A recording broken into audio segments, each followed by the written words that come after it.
भगवते वासुदेवाय। ओम नमो भगवते वासुदेवाय। ओम नमो भगवते वासुदेवाय। हम पढ़ रहे हैं श्रीमद् भगवद गीता अध्याय 9 श्लोक संख्या 11। अवजानन्ति मां मूढा मानुषीं तनुमाश्रितं परं भावमजानन्तो मम भूतमहेश्वरम्।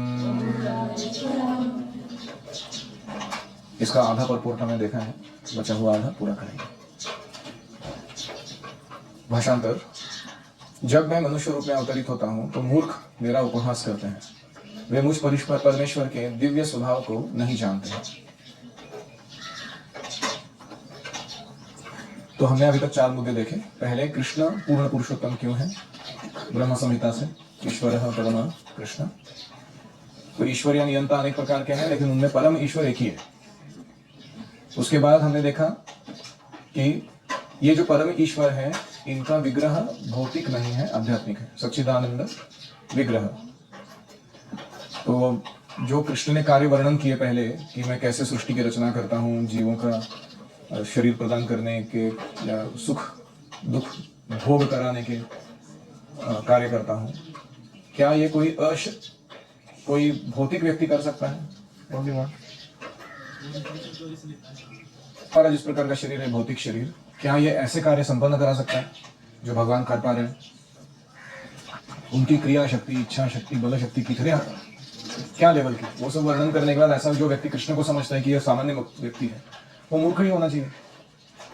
तो इसीलिए रूपा जी गोपाल तापनी उपनिषद के अलग अलग श्लोक कोट करते हैं, ये बताने के लिए कि भगवान दिव्य है, सामान्य मनुष्य नहीं है। तो बात कहते हैं, to call God an ordinary man and to call ordinary man as God, both are rascaldom. भगवान को सामान्य मनुष्य मानना या सामान्य मनुष्य को भगवान कहना, ये दोनों बदमाशी है, पूर्ण तरीके से मूर्खता के काम है। फिर उसके बाद हमने देखा कि कुछ लोग हैं वो मानते हैं कि ठीक है कृष्ण क्या है ना, वो असामान्य पुरुष है, सामान्य पुरुष नहीं है। असामान्य है क्यों? क्योंकि उन्होंने अच्छे कर्म किए थे, उन्होंने तपस्या पूर्वक अपनी इस पोजीशन को हासिल किया है, इसलिए वो महान है। ऐसे कुछ लोग मानते हैं। ये दूसरे टाइप के मूर्ख है। क्यों? ये कृष्ण के गुह्य कार्य या उनकी गुह्य शक्तियों से परिचित नहीं है। Powerful potencies Krishna has, powerful actions he is performing. आप कृष्ण बुक एक बार कवर टू कवर पढ़िए, उसके बाद आप क्या कृष्ण को सामान्य पुरुष या असामान्य व्यक्ति मानेंगे, कोई भौतिक जगत का? इसलिए कृष्ण का शरीर पूर्ण ज्ञान से बना है, आनंदमय है, प्रत्येक वस्तु के स्वामी है, मुक्ति प्रदान करते हैं। ये सब न जानते हुए लोग उनका उपहास करते हैं। एक कोई शूटिंग कंपनी था या कोई, तो उन्होंने क्या किया था, तो इस्कॉन का वो पिक्चर ढाप लिया था। अष्टगोपीज के बीच में राधा कृष्ण खड़े हैं और कृष्ण बांसुरी बजा रहे हैं। सब लोग कृष्ण के आनंद के लिए, कोई वीणा बजा रहा है, कोई गा रहा है, कोई उनको तांबूल अर्पण कर रहा है, चामर कर रहा है, वो है ना चित्र। तो उन्होंने क्या किया, उसमें से कृष्ण को हटा दिया और एक उनके कंपनी का शूटिंग पहना हुआ व्यक्ति को डाल दिया, ये बताने के लिए कि तुम अगर हमारा शूटिंग खरीद लोगे तो क्या होगा, तुम भी ऐसे ही आकर्षक बन जाओगे लड़कियों के लिए। किसको ने उसके ऊपर कोर्ट केस डाला दंडवत, उसने रिटर्न माफी मांगा कोर्ट में पब्लिकली, अपॉलॉजी कि मेरे से गलती हुआ, आपका फिलॉसफी न जानते हुए मैंने आपकी भावनाओं को आहत किया मैंने, इसलिए माफ कर दो। उसको पंगा महंगा पड़ गया थोड़ा। तो लोग ऐसे हैं, कृष्ण का उपहास कर रहे हैं, उनको समझ में नहीं आ रहा कि ये क्या चल रहा है और हमारा क्या चल रहा है। तो जब जीव माया के प्रभाव से बाहर निकलेगा तो वो जान पाएगा कि कृष्ण विषय कैसी धारणा है, कैसी मूर्खतापूर्ण है।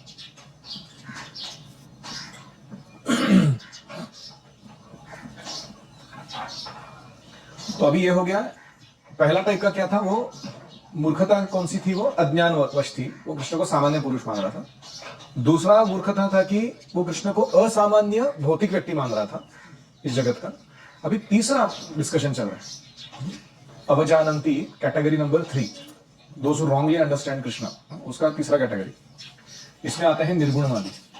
तो 2 प्रकार के स्पिरिचुअलिस्ट हैं, सगुणवाद निर्गुणवाद। सगुणवाद मतलब भगवान को व्यक्ति मानना, उनसे प्रेम करना, भक्ति का आदान प्रदान करना। निर्गुणवाद मतलब परम सत्य को ब्रह्म मानना, ब्रह्म ज्योति। उसके साथ क्या प्रेम करेगा कोई? लाइट के साथ प्रेम कैसे करेगा? तो उसको निर्गुणवादी कहते हैं। अभी इनके भगवान के मनुष्य को रूप को लेकर बड़े मतभेद हैं दोनों के। तो जो निर्गुणवादी हैं वो क्या समझते हैं?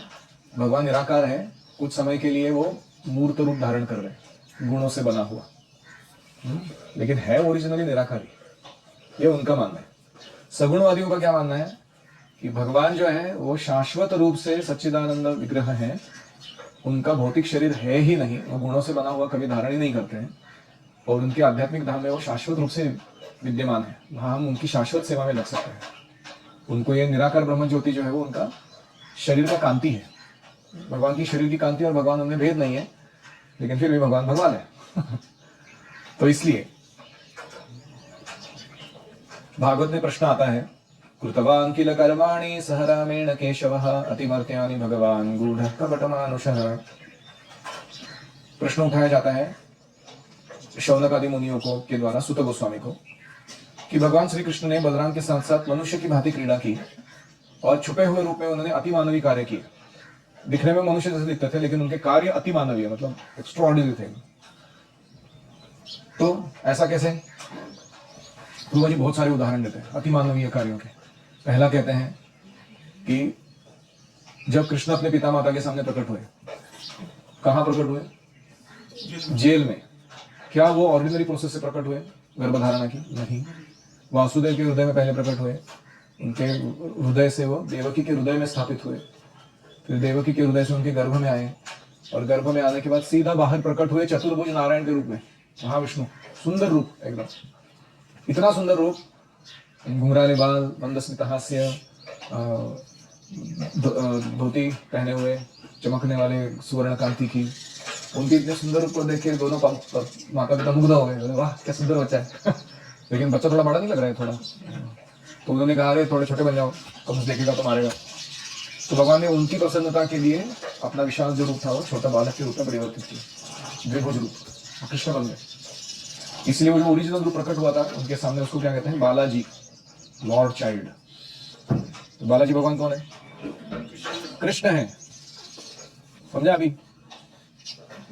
तो इसीलिए Balaji worship is not typically how people consider it. तो इसलिए उन्होंने शिशु रूप धारण किया। बभूव प्राकृतः शिशु। तो ऐसा कौन व्यक्ति जन्म लेता है जो स्मित हास्य करते हुए जन्म लेता है? सामान्य कोई है ऐसा? सब रोते हुए आते इधर। ऐसा कौन व्यक्ति कपड़े पहन के बाहर आता है गर्भ में से ही? ऐसा है कोई? ऐसा कौन व्यक्ति है जो अपने सारे दिव्य आयुध धारण किए होता है, शंख चक्र गदा पद्म सब कुछ? ऐसा कौन व्यक्ति है जो अपने माता पिता डिसाइड करके आता है मैं इनसे जन्म लूंगा? हमको फोर्सफुली डाला जाता है जिसके गर्भ से बाहर है हम लोग, कर्मणा दैव नेत्रेण, हमारे पूर्व कर्म के अनुसार। हमारा उस पर कोई बस नहीं है। तो क्या ये क्या दिखाता है? भगवान का जन्म दिव्य है कि नहीं है? तो कैसे भगवान को हम सामान्य व्यक्ति मान सकते हैं? तो इसलिए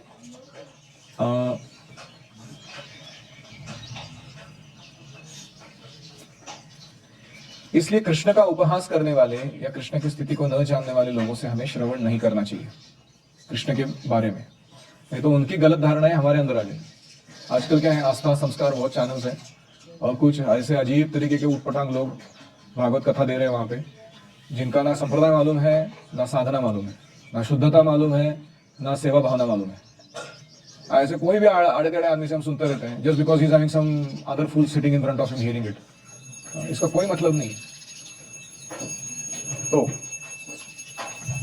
इसलिए ये तीसरा कैटेगरी है अवजानंती। पहला कैटेगरी कौन था? Krishna is ordinary person. दूसरा कैटेगरी था Krishna is extraordinary material person. तीसरा कैटेगरी कौन था? Krishna is impersonal but he takes on form. अभी चौथा कैटेगरी देखो, ये थप्पड़ हमारे मुंह पे है प्रभुपाद का। प्रभुपाद कहते हैं जो कनिष्ठ अधिकारी होते हैं वो केवल मंदिर की अर्चना में ध्यान देते हैं, उनको लगता है भगवान मतलब ये है बस, और वो भक्तों को योग्य आदर नहीं देते हैं। They do not understand the value and the potency of the devotees of the Lord. उनको यथा योग्य आदर देने में चूक जाते हैं, ऐसे लोगों को कहते हैं कनिष्ठ अधिकारी। तो भक्तों को समझना चाहिए कि प्रत्येक जीव के हृदय में भगवान मौजूद है और इसलिए प्रत्येक जीव का शरीर एक मंदिर है। इसलिए सभी जीवों को आदर देना है और उन जीवों में खास करके जो भगवान की शुद्ध भक्ति में लगे हुए हैं उन जीवों को बहुत आदर देने की जरूरत है। तो ये जो करता है वो कनिष्ठ स्तर से ऊपर उठ जाता है। ये मे भक्त जना पार्थ न मे भक्ता शते मतः मद्भक्ता नाम च ये भक्ता ते मे भक्त तमा मता। तो जो बोलता है कि मैं आपका भक्त हूं वो मेरा भक्त नहीं है, ऐसे कृष्ण बोल रहे हैं। जो कहता है कि मैं आपके भक्तों का भक्त हूं, आपके सेवकों का सेवक, वो मेरा भक्त है। तो ये जानना, इसको कहते हैं नॉट अवजानंती। तो इसलिए हम अगर कनिष्ठ अधिकारी स्तर पर बने रहेंगे तो हम भी उसी कैटेगरी में आएंगे, अवजानंती माम मूढ़ा। अभी कुछ है निर्विशेषवादी, वो मंदिर पूजा का उपहास करके वो कहते हैं कि भगवान सब जगह है, सबके हृदय में, तुम क्या मंदिर मंदिर कर रहे हो। तो ये जो सगुणवादी निर्गुणवादी है, इनका लड़ाई चलने दो। प्रभुपाद कहते हैं तुम इसमें मत फंसो। तुमको क्या करना है कि कृष्ण सर्वव्यापी है लेकिन फिर भी कृष्ण भगवान रूप में श्री मूर्ति में विराजमान है, श्री मूर्ति के रूप स्वरूप में विराजमान है। ऐसे हमें देखना चाहिए और अपने निजी धाम को गोलोक वृंदावन बना देना चाहिए और उसमें वास करना चाहिए। इस प्रकार अगर हम करेंगे तो कृष्ण के विभिन्न शक्तियों का, कृष्ण के आध्यात्मिक जगत में वो कैसे विद्यमान है उसका पूर्ण ज्ञान हमें प्राप्त हो जाएगा। फिर हम अवजानंती नहीं बनेंगे, हम गलत नहीं समझेंगे कभी भगवान की चीजों को। और 2 things we have to do. We have to create Vrindavana-like environment and stay in it with deity in the center. And we have to learn to respect living entities and especially devotees as having Krishna residing in them. उतना आदर से उनके साथ व्यवहार कीजिए। तो क्या होगा ये दो चीजें करने से? कृष्ण की एनर्जीज कैसे काम कर रही है और कृष्ण अपने आध्यात्मिक जगत में कैसे निवास करते हैं अपने भक्तों के समवेत, वो प्रकट हो जाएगा हमारे लिए। तो ये सीक्रेट है। एनी कमेंट्स और क्वेश्चंस? मोघाशा मोघ कर्माणो मोघ ज्ञाना विचेतसः राक्षसीम आसुरीम चैव प्रकृतिम मोहिनीं श्रिताः।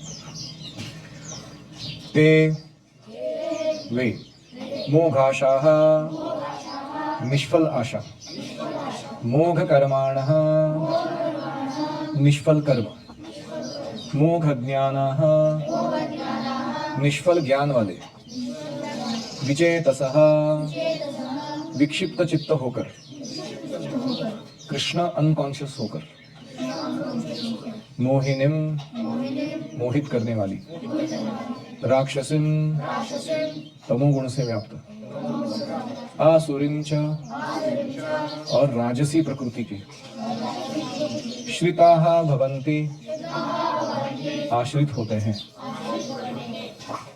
कौन आश्रित होते हैं? वे लोग। अभी वे लोग कौन है? जो पहले श्लोक में अवजानंती मां मूढ़ा, वो वाले लोग, या अवजानंती कैटेगरी के लोग। कहाँ जाते हैं ये लोग? वे निष्फल आशा, निष्फल कर्म, निष्फल ज्ञान वाले, विक्षिप्त चित्त होकर मोहिनी, तामसी, राजसी प्रकृति के आश्रित होते हैं। प्रभुपाद जी लिखते हैं जो लोग इस प्रकार से मोहग्रस्त होते हैं वे आसुरी तथा नास्तिक विचारों के प्रति आकृष्ट रहते हैं।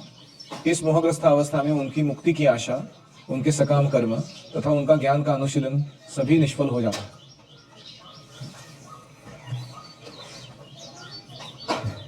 ये बहुत ही इंटरेस्टिंग श्लोक है। कृष्ण किशोर का एक लड़का है, श्रीधर ना क्या उसका नाम। तो एक बार वो लोग वहां रहते थे, भारतीय विद्यापीठ पीआईसीटी कॉलेज के पास। एक बार वहां से बाहर आया तो कोई रास्ते पर एक मछली बेचने वाला व्यक्ति बैठा था। स्मेल आता है ना मछली बेचते तो अपने मम्मी का हाथ पकड़ के जा रहा था और उसने ये श्लोक पढ़ा हुआ था। वो गुजरते गुजरते अपने मम्मी को बोला, मोघाशा मोघ कर्माणः मोघ ज्ञाना विचेतसः राक्षसीम आसुरीम चैव प्रकृतिम मोहिनीम श्रिताः। ये व्यक्ति का मैं उस श्लोक से कनेक्शन देख पा रहा हूँ कि ये कितना रजोगुण और तमोगुण में व्याप्त है। ये व्यक्ति दूसरों को मारकर उनके मरे हुए शरीर को बेचकर ऐसे लोगों को जिनको मरे हुए शरीर खाने में इंटरेस्ट है, ये अपना जीवन चरितार्थ चला रहा है, अपना अर्निंग कर रहा है, अपना जीवन घर चला रहा है। इसके कारण क्या होने वाला है आगे? मोह का आशा, इसका जो होप है मटेरियल एंजॉयमेंट मिलने का, वो नष्ट होने वाला है, क्योंकि इसको पाप लगेगा, दुख आएगा, आशा व्यर्थ हो गई भोग की। मोघ कर्माणः, ये जो भी काम करने निकलेगा इसके आगे, भले वो कभी कभी अपने पाप काटने के पुण्यवान काम भी हो, मोघ मतलब व्यर्थ चले जाने वाले हो। एंड मोघ ज्ञान, ऐसी परिस्थिति में अगर हम इसको बोलने भी जाएं कि स्पिरिचुअल लाइफ क्या है, तुम्हें क्या करना चाहिए अपने जीवन चरितार्थ को चलाने के लिए, तो वो उसको सुनेगा भी नहीं, बड़ा ज्ञान जानेगा उसका ज्ञान, ये सब कर्मयोग है, everything is nice, no problem. कर्म करने पे हमारा अधिकार है और हमें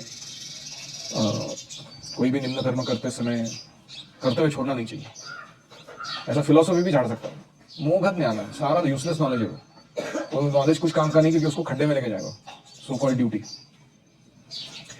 तो उसकी मम्मी ये कृष्ण किशोर को बताई, और कृष्ण किशोर को ये इंसिडेंट्स को एक बार किसी क्लास में कोट किया कि भगवद्गीता का एक श्लोक when you go into the world around, आप हर जगह देख सकते हो इस एक श्लोक को, मोघ आशा मोघ कर्माणः मोघ ज्ञानः विचेतसः।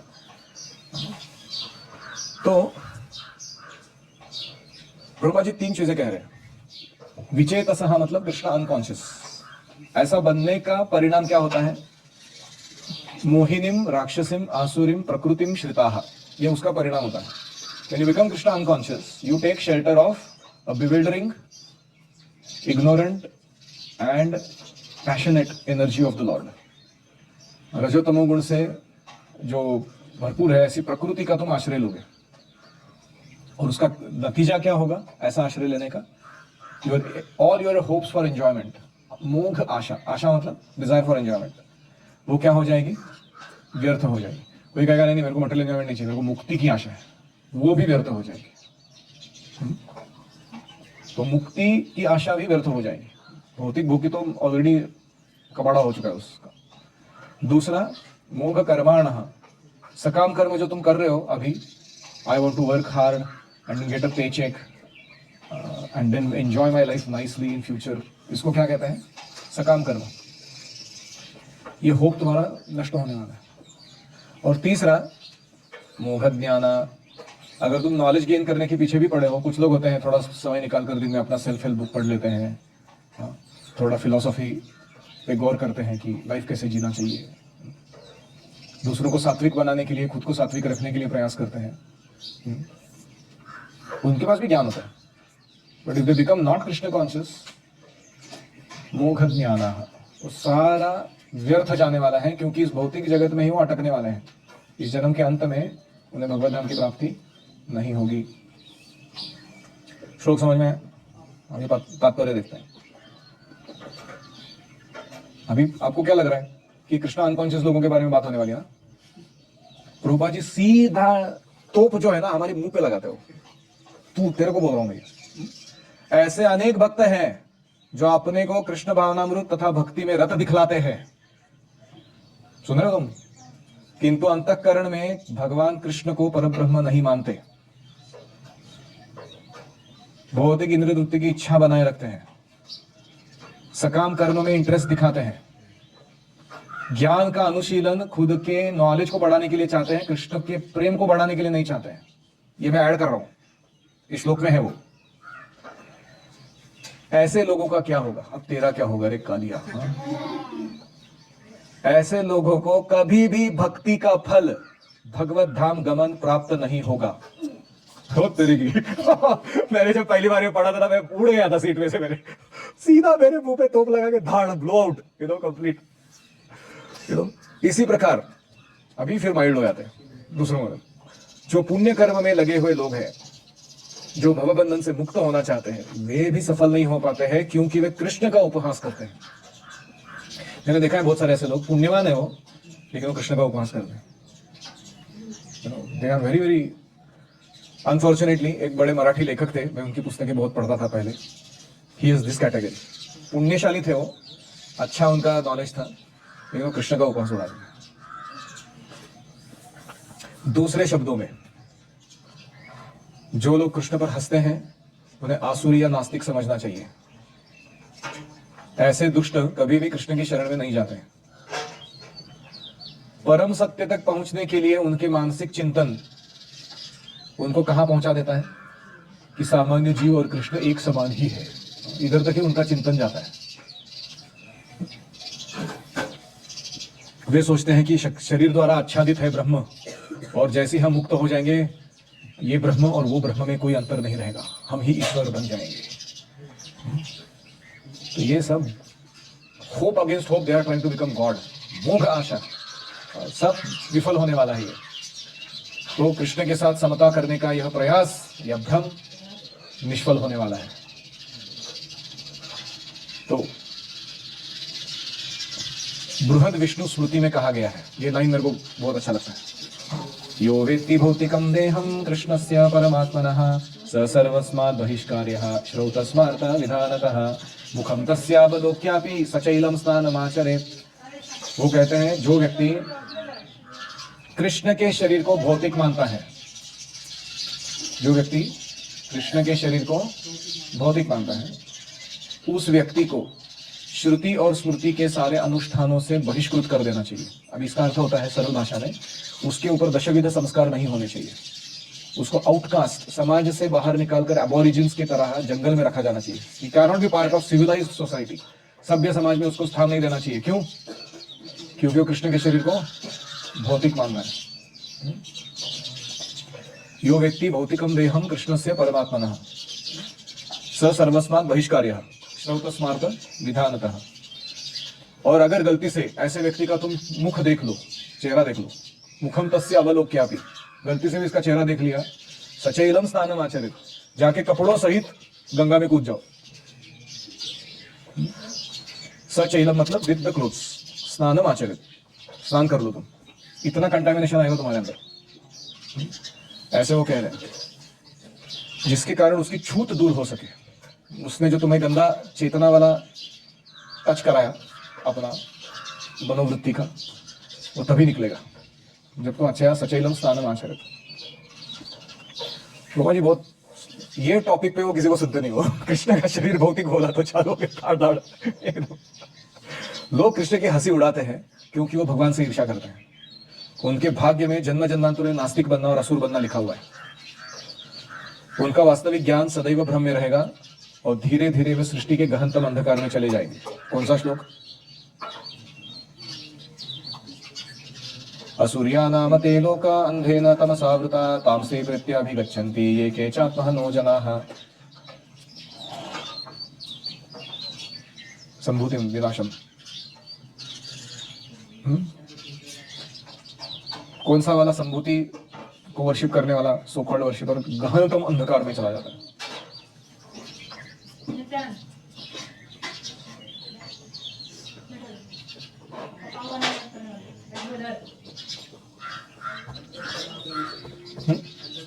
अंधं तमः प्रविशन्ति ये असंभूतिम् उपासते ततो एव भूयते तमो यौ संभूत्याम रताः।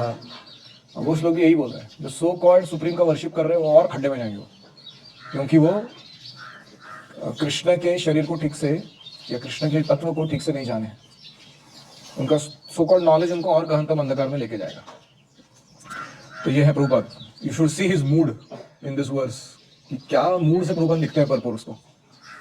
और इसीलिए लोग हमारे जीवन में बहुत सारे आएंगे, बहुत सारे तरकीब सिखाएंगे हमको जीवन जीने की कला वगैरह, वो सब ठीक है। अच्छा शरीर रखना, स्वस्थ रहना, समय पर सोना, एडिक्शन टालना, वो सब ठीक है। कृष्ण के साथ तत्व में तड़जोड़ नहीं चाहिए। उनका आजकल को मेरा डिस्कशन चल रहा था कि क्या अच्छा है, फास्टिंग अच्छा है कि चरणामृत पीना अच्छा है शरीर को स्वस्थ रखने के लिए। तो मैंने कहा कि मैं चरणामृत पी के मरना चाहता हूँ, तपस्या कर करके नहीं मरना चाहता हूँ। तो उनको लगा कि मैं ऐसा बोल रहा हूँ कि मानो कुछ भी खाया तो पीला तो चलेगा, लेकिन वो मेरा मूड नहीं था। मेरा मूड ये था जो मैं बोल रहा हूँ कि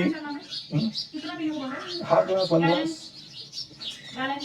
तो यही मैं बोला ना कि तुमको लगा कि मैंने ऐसे बोला है कि सत्व गुण के ऊपर श्रद्धा दिखाते समय कृष्ण के ऊपर की श्रद्धा को ढलने नहीं देना। That is my point. अगर वो ढल रही है तो ये सत्व गुण की श्रद्धा हमें कहीं की नहीं छोड़ेगी। You have to take a material body again and keep rotting in the material world. So we have to internally observe कि where our pointer is going in our consciousness. So इसलिए मैं बोल रहा हूँ ताकि रूपा जी कैसे थे, वो ये जो प्रिंसिपल है कृष्ण का शरणम, इसको हाईलाइट मोड में हमेशा रखना चाहते हैं। और बाकी सारे जो इंपॉर्टेंट प्रिंसिपल्स है सत्व गुण के हो किसी के भी हो, उसको इसके अधीन रखना चाहते हैं। ये हमें रूपा से सीखना चाहिए। नहीं तो कभी कभी क्या होती है, माया किसी भी रूप में आ सकती है। It can come even in the सत्वगुण mode and take us away from Krishna, and slowly how we are going away from Krishna we will not realize. So one has to be very careful. We don't want to become मोघाशा मोघकर्माणः मोघज्ञानः in our life. Om Hare Krishna Krishna Krishna Hare Hare, Hare Ram Ram Ram Hare Hare. Hari Om तत्सत। श्रील प्रभुपाद की जय, समवेत भक्तवृंद की जय।